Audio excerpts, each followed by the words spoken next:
अस्सलामुअलैकुम। Sports roundup ICC champions trophy special के साथ मैं हूं जमशेद। कल इस इवेंट का आखिरी सेमीफाइनल मैच खेला गया जो कि इंडिया और बांग्लादेश के दरमियान खेला गया। इस मैच में इंडिया की जीत हुई और बांग्लादेश की हार। इस बारे में मजीद अपडेट्स लेंगे। हमारे साथ स्टूडियो में मौजूद हैं ज़िशान।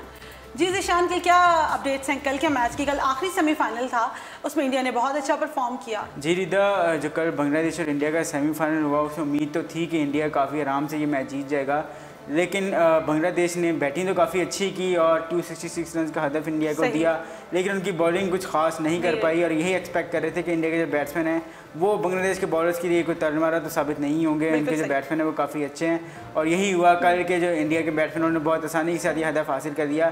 हालांकि उम्मीद थी कि काश ये सेमीफाइनल ज़रा थोड़ा इंटरेस्टिंग होता, लेकिन ज़िशान, इंडिया के तो 3 प्लेयर्स ने ही पूरा मैच खत्म कर दिया, बाकी प्लेयर्स तो वैसे ही नहीं खेल पाए। इंडिया के जो बैट्समैन हैं वो हम हमेशा से जानते हैं कि उनकी बैटिंग लाइनअप हमेशा बहुत स्ट्रॉन्ग होती है और उन्होंने ये प्रूव किया एक बार फिर कि वो क्यों इस टूर्नामेंट के फेवरेट हैं और डिफेंसिव चैंपियन होने के नाते वो इस टूर्नामेंट में आए हैं। सेंचुरी कर दी, बहुत बाकी सेंचुरी करी और विराट कोहली ने एक बार फिर साबित किया कि वो चेज़ के मास्टर हैं। और जब भी चेज़ करने की बात आएगी टारगेट, तो विराट कोहली हमेशा टीम की क़यादत संभालते हैं, फ्रंट करते हैं और कल भी उन्होंने कैप्टन लीड करते हैं। एग्जैक्टली। और विराट कोहली की कप्तानी की एक अच्छी बात ये भी है कि उन्हें अपने बॉलर्स को अच्छे तरीके से यूज़ करना आता है। कल जब बांग्लादेश ने एक अच्छी पार्टनरशिप जगाई थी तमीम इकबाल ने और मुशफिकुर रहीम ने, तो ऐसा लग रहा था कि वो काफ़ी लंबा स्कोर कर सकते हैं, लेकिन उसने विराट कोहली ने अपने बैग से टिक निकाला, एक ऑफ स्पिनर जैदव को गेंद दिया, उन्होंने आउट किए और इंडिया मैच में वापस आ गया। अपनी स्ट्रेटजीज चेंज भी की है। एग्जैक्टली। और यही बहुत अच्छी चीज़ थी कि इंडिया क्योंकि एज ए सुपीरियर टीम खेल रहा था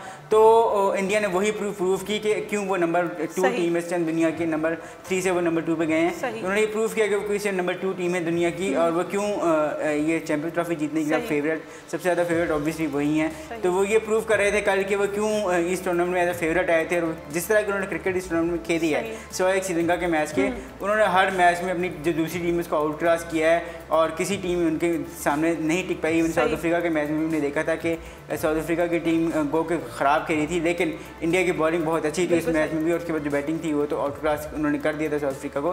तो इंडिया ने ये प्रूव किया इस सीरीज। अच्छा, अगर हम बात करें इंडिया की टीम से हट के बांग्लादेश की टीम के बारे में कि उन्होंने क्या अपनी टीम की स्ट्रेटजी में कमी छोड़ दी थी जिस वजह से उनकी इतनी बुरी परफॉर्मेंस गई है? परफॉर्मेंस बुरी होने की वजह शायद आई थिंक ये थी कि वो ये पहला सेमीफाइनल खेले थे अपनी कैरियर अपने। अच्छा, वैसे इस टूर्नामेंट में एक बड़ी अच्छी बात और बड़ी अजीब सी बात देखी कि जो नीचे लेवल की टीम्स थी वो ऊपर आ गई हैं और जो टॉप टीम्स थी वो टूर्नामेंट से आउट हो गई। ये इस टूर्नामेंट का हुस्न भी था कि ये अनएक्सपेक्टेड सा रिजल्ट एग्जैक्टली जो साउथ अफ्रीका, न्यूजीलैंड, ऑस्ट्रेलिया थी, इनसे एक्सपेक्ट किया जा रहा था कि सेमीफाइनल खेलेंगी और फाइनल में इनमें से कोई एक टीम जाएगी। ऑस्ट्रेलिया, न्यूजीलैंड सही टॉप टीम्स एग्जैक्टली, लेकिन इनमें से कोई टीम इवन सेमीफाइनल नहीं खेल सकी और टूर्नामेंट से बाहर हो गई। इसमें बारिश का भी मिलखल था कि कुछ मैचेस ऐसे हुए जिनमें बारिश ने टीम को नुकसान पहुंचाया, लेकिन बांग्लादेश ने अपने जो ग्रुप मैचेस है वो काफ़ी अच्छे खेले। उनमें एक आधा मैच बारिश की वजह से बच गया वो, लेकिन एज अ टीम वो बहुत अच्छा खेला, बहुत अच्छा खेले। उन्होंने न्यूजीलैंड को शिकस्त दी और उन्होंने जो था मतलब अच्छा मुकाबला किया सबके साथ और शायद इसी वजह से वो सेमीफाइनल खेलने के लिए पहुंचे थे। और मेरा ख्याल है कि पाकिस्तान ने भी जो था वो जो काफ़ी अच्छा मुकाबला किया था, शायद पाकिस्तान भी उसी वजह से सेमीफाइनल खेलने का अहल था क्योंकि पाकिस्तान ने सबकी उम्मीदों को मतलब गद्दी में मिलाते हुए इंडियन कैप्टन जो है विराट, उनकी स्टेटमेंट आई थी लोग एक्सपेक्ट कर रहे हैं इंग्लैंड और इंडिया का फाइनल, लेकिन ये तो कहानी उल्टी हो गई। एग्जैक्टली। विराट को जब ये सोच रहे होंगे ये शायद नहीं देनी चाहिए थी, शायद इंग्लैंड उस स्टेटमेंट के बाद ये समझना शुरू हो गया होगा कि हम तो फाइनल खेलेंगे और वो फिर पाकिस्तान के साथ बुरा दिन उनका आ गया और वो पाकिस्तान से वो मैच हार गए।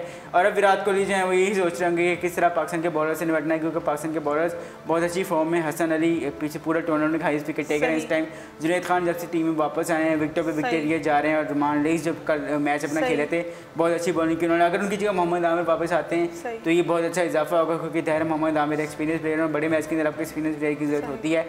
तो मेरा ख्याल है कि अब पाकिस्तान इंडिया का फाइनल इंटरेस्टिंग होना चाहिए।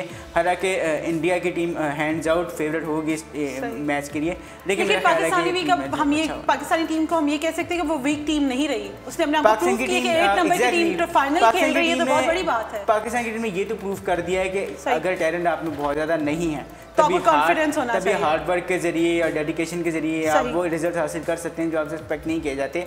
पाकिस्तान ने ये प्रूव किया, पाकिस्तान की ये टीम कोई बहुत सुपरस्टार्स है मुझसे नहीं थी, लेकिन इसने सुपरस्टार्स की टीम को हरा दिया। तो ये पाकिस्तान ने प्रूव किया कि अगर इवन आपके पास सुपरस्टार्स नहीं हैं आप तब भी रिजल्ट अचीव कर सकते हैं अगर आप मेहनत से खेलें और अगर आप थोड़ी बहुत आप रखती भी आपके साथ हो तो ऐसे यूनिटी खेलें, टीम वर्क के साथ खेलें। हमें ये नज़र आ रहा है कि सरफराज अहमद जो वो कप्तानी इस तरह की करे वो नज़र आ रहा है और इसमें हमें अपने जो कोचेज हैं उनका किरदार नहीं भूलना चाहिए। अच्छा, एक बात बहुत अच्छी देखिए, मिकी ऑथर और सरफराज का कॉम्बिनेशन बहुत अच्छा बन गया है। हमें नज़र आ रहा है कि उनका जो कोच और कैप्टन का जो कॉम्बिनेशन है वो काफ़ी अच्छा बना हुआ है और अंडरस्टैंडिंग उनकी बहुत अच्छी है। दोनों जो टीम प्लान कर रहे हैं वो भी बहुत अच्छा है, जो टीम सेलेक्ट कर रहे हैं वो भी बहुत अच्छी है और जो प्लान दिया जा रहा है वो एग्जीक्यूट किया जा रहा है। बहुत अच्छी बात पाकिस्तान टीम में नजर आई कि इनमें नेगेटिविटी नहीं है, एक दूसरे के लिए एज अ टीम परफॉर्म कर रहे हैं, एज अ टीम ही खेल रहे हैं। ये इश्यूज नहीं आ रहे कि उसको मेरी जगह क्यों खिला रहे हैं, मुझे क्यों बाहर बैठा रहे हैं, ये इश्यूज इस दफ़ा नहीं है। नॉर्मली ये तभी होता है जब अब बहुत ज़्यादा सीनियर्स और जूनियर्स प्लेयर्स जब टीम में आ जाए तो नॉर्मली इस तरह तब ये होता है, लेकिन अब क्योंकि उतने ज़्यादा सीनियर और जूनियर प्लेयर्स का वो इशू नहीं आ रहा और बेंच स्ट्रेंथ भी शायद उस तरह की नहीं है तो शायद किसी को ये ख़तरा भी नहीं है कि मेरे पीछे की मौजूद है। लेकिन ये भी एक बहुत बड़ा ये भी क्यार्थू को वाकई क्रेडिट जाता है कि शायद उसने खिलाड़ी को ये कहा हुआ है कि तुम मुझे किसी ने गलत परफॉर्म किया तो मैं किसी को भी तुम्हारी जगह खिला दूँगा, मे भी उसने ये कहा हो। और हो सकता है कि इसमें टीम मैनेजमेंट का भी काफ़ी किरदार है। आई थिंक बॉलिंग कोच है महमूद, उन्होंने बॉलर्स के साथ काफ़ी अच्छा काम किया। हमें वो नज़र आया कि इंडिया बॉलिंग ने हमारी काफ़ी अच्छी बॉलिंग की, साउथ अफ्रीका को आउट किया, श्रीलंका को आउट किया, फिर इंग्लैंड को आउट किया, तो ये काफ़ी बड़ी अचीवमेंट थी। पाक भारत का टाकरा दोबारा से होगा फाइनल्स में।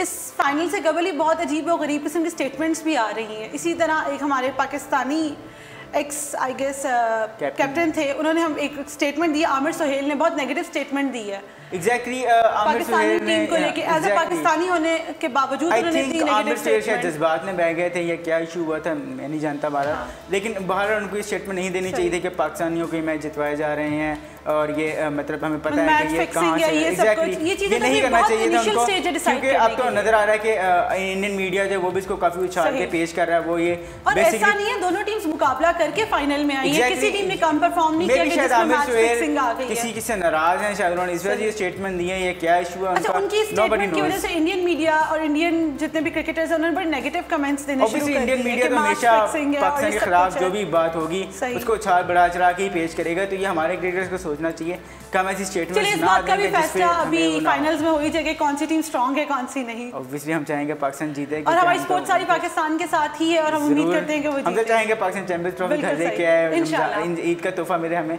यही चाहेंगे। चलिए हम दुआ करते हैं कि वही जीते इंशाल्लाह।